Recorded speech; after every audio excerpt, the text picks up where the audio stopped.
Mr. Schiff, master of disguise, not the science kind. Mr. Schiff wasn't your typical high school science teacher. Sure, he had a lab coat, it had stains, but still. He even had a plastic skeleton hanging in the corner. But something about Mr. Schiff just screamed mad scientist in disguise. Maybe it was his wild, Einstein-like hair. Maybe it was his habit of absent-mindedly scratching formulas on the chalkboard. Formulas that had nothing to do with the lesson. Whatever it was, Mr. Schiff was an enigma wrapped in a lab coat, holding a beaker full of who knows what. One thing was for sure. Mr. Schiff had a knack for getting away with things, like convincing his students to do his errands. He called them life lessons. The students called them Schiffs Shenanigans. But hey, a passing grade is a passing grade, right? Mr. Schiff's classroom was a sight to behold. Beakers bubbled mysteriously on dusty Bunsen burners. A hamster wheel sat empty in the corner, its former occupant long gone. Rumor had it Mr. Schiff turned it into a robot.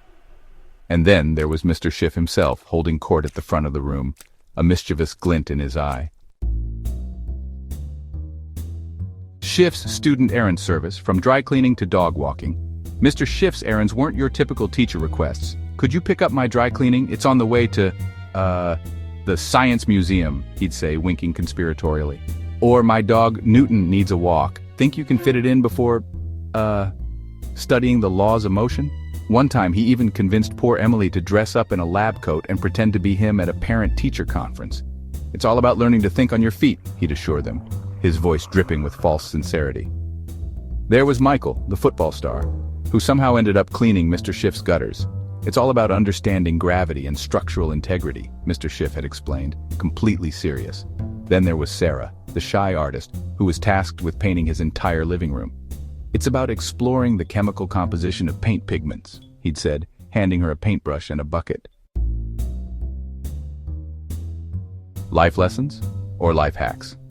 Unmasking Mr. Schiff's true motives. Mr. Schiff was a master of justification. He could spin any errand, no matter how outlandish, into an educational opportunity. He claimed picking up his dry cleaning taught students about time management. Walking his dog was a lesson in animal behavior. But the truth was, Mr. Schiff was just plain lazy. He'd rather spend his time tinkering in his basement lab, working on his latest invention, a self-folding laundry machine, or so he claimed. The students, of course, saw right through him. But hey, a free period was a free period, even if it meant picking up Mr. Schiff's dry cleaning. He'd often say, "Remember, class, time is a precious commodity. Every second counts. That's why I'm sending you to walk my dog." The students would exchange knowing glances. They knew Mr. Schiff's definition of precious commodity was different from theirs. Lights, camera, distraction, Mr. Schiff's educational smokescreen. And then there were the video screenings.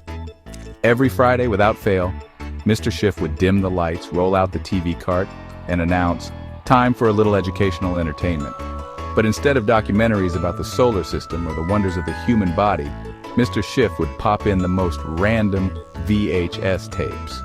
One week it was a grainy black and white film about the mating habits of the dung beetle. Another week it was a cooking show featuring a very enthusiastic chef who made everything with mayonnaise. "It's all about expanding your horizons," Mr. Schiff would say, a twinkle in his eye.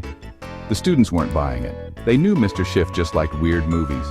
Mr. Schiff's classroom was a place where the lines between education and entertainment were blurred, often beyond recognition. He believed in teaching through unconventional methods, or at least that's what he told the principal.